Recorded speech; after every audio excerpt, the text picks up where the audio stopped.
doesn't get better than this, does it? We've got beautiful Scottish roads. There is a sports car that is really nice to drive. Blue sky, sunshine. I do love my job a lot of the time.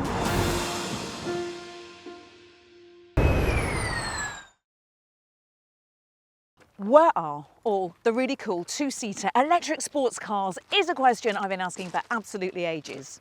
And look, here you go. Here's the MG Cyberster. And bravo to MG's design team, who worked really hard to encourage the bosses in China to let them make this car to celebrate the brand centenary. This is the first time I've seen it in the metal. I've actually been really excited to see it, and I think it looks great. Look, it's actually a bit bigger than I thought it was going to be. In my mind, I was thinking MX-5 vibes. It's actually a bit more BMW Z4. But it's actually not as bulky as I thought it was going to be. And that's because MG have done some clever things with the battery. It's a very slim battery, not even as tall as a can of Coke. And that means that they've been able to get this really nice, sleek look. So come on, what do you reckon? Have MG nailed it or not? I think they have. Let us know what you think in the comments below.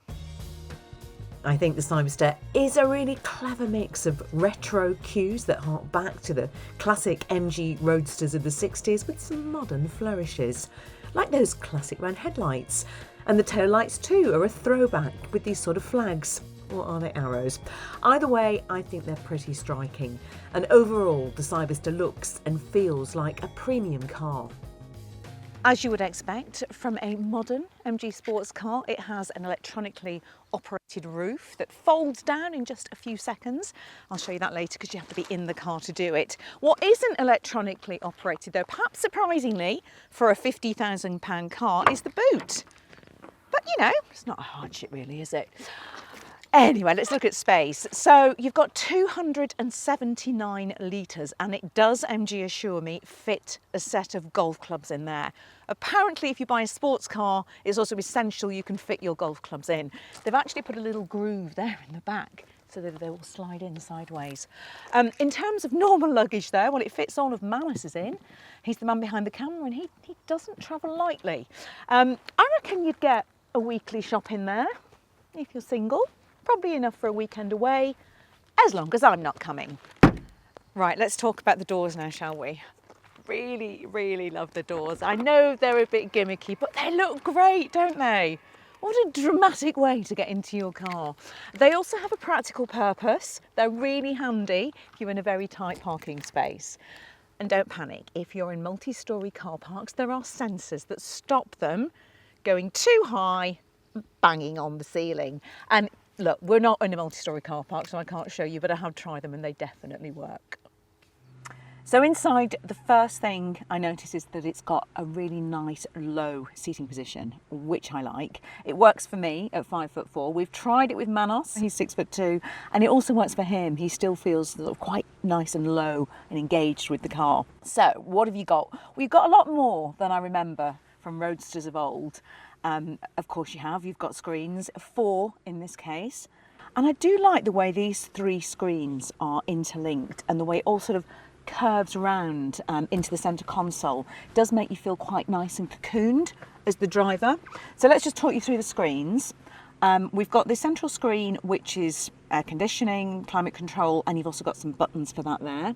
And then on here as well, you've got all your different driving modes, the option of one pedal driving. Moving to the screens up at the top here, this left one is for entertainment and your maps. Central one is all the driver information. Of course you can play around with that, have different themes and different colours.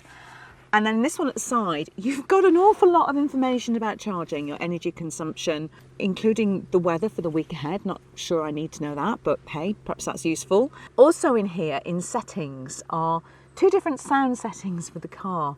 Electro induction, which I quite like actually, and the fuel sports car, which I don't love quite as much, but you know, I'll leave you to make up your own minds on that. I'm going to stick to electro induction. The storage, not brilliant, but what do you expect? It's a Roadster. You've got little pockets in there, cup holders. There's not a lot here at front, but there is a really handy little storage area behind the driver and the passenger there. And then I can't go, can I, without talking about the steering wheel. It's not the yoke steering wheel from the concept car, but it does feel really nice. I like the flat bottom. I like the fact you've got physical buttons on it. You've got CARES, you've got all your different modes that you can flick through here on paddles. Feels sporty. And come on, let's face it, who doesn't love a steering wheel with a super sport button on it? One thing that does impress me is the quality in here. It has a really nice feel to it. You know, just details like the stitching, it's all nice and neat and even. Although there is one bit catching my eye and driving me mad where the quality is let down slightly. Let's take a look at this. The strut over there, it's like orange peel. And it's such a shame because that's something you see every time you get in and out the rest of the car, and I just think it lets down the overall feeling of quality. But other than that, this is a really nice place to be, and it does make me want to go for a drive, which is what I'm going to do now. Right, close the doors. There's loads of buttons. There we go. Yay! I do love those doors, but because this is Scotland, I'm afraid the roof's going up as well.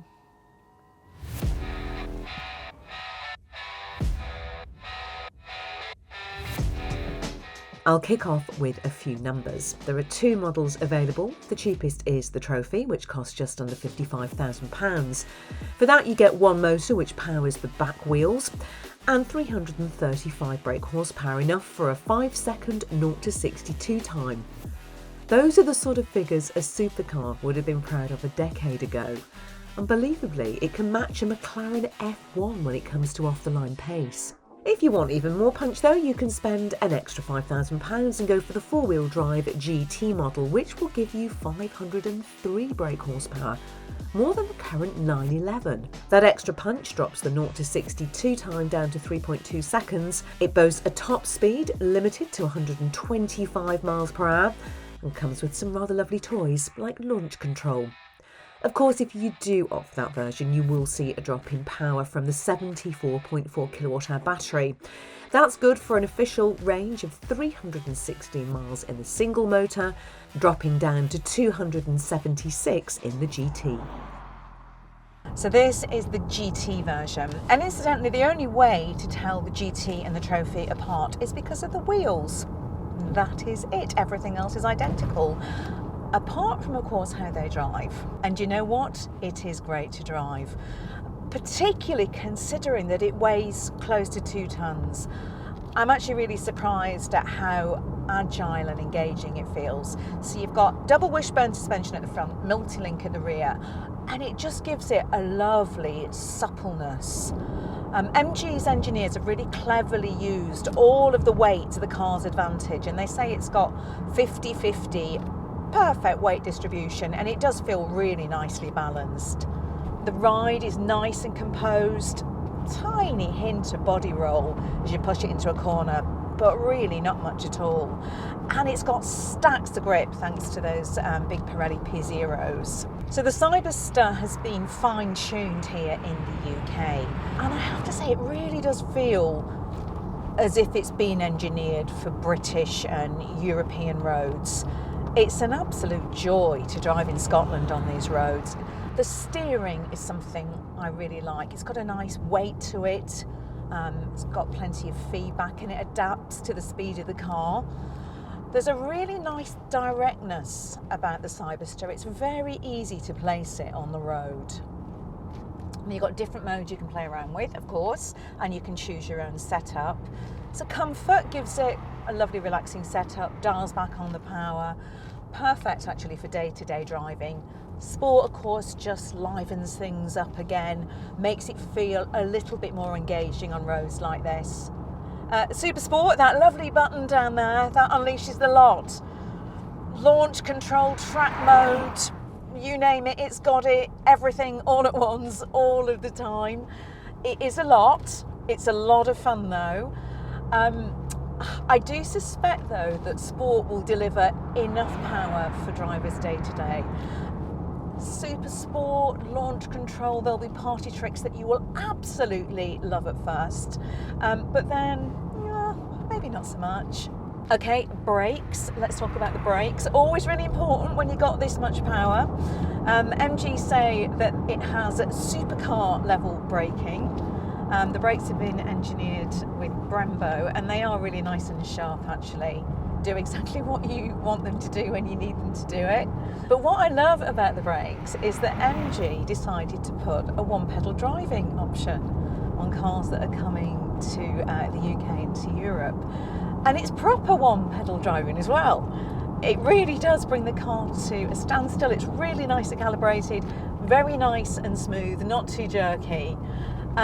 Obviously, I'm not going to use it on roads like this, but what it does mean is that this is a really good all-rounder, and that's the word that keeps coming to the forefront of my mind as I'm driving this. Yes, you've got the power, yes, you've got the performance, it is fun to drive. MG has really nailed that, but it's also a car that I think you could live with. It's got one-pedal driving, the steering lightens up around town, it's easy to manoeuvre, it doesn't feel too big. I think it offers you the best of both worlds. It's also really comfy. The seats are brilliant actually. MG, you've really nailed that. It's a car that I can imagine doing a really long drive in and getting out the other end, having had fun, enjoyed the drive, but still feeling fresh. As you can probably tell, I really do like this quite a lot. I don't think I've liked a car as much as this in quite a long time. I might not take it back. Maybe I could just keep on driving and see if they notice that I'm gone. I've just remembered poor Manos is sitting by the side of the road because he couldn't come in the car, and I've been out here driving for ages. I genuinely forgot about him, bless him. He's not got a phone because we've got no signal.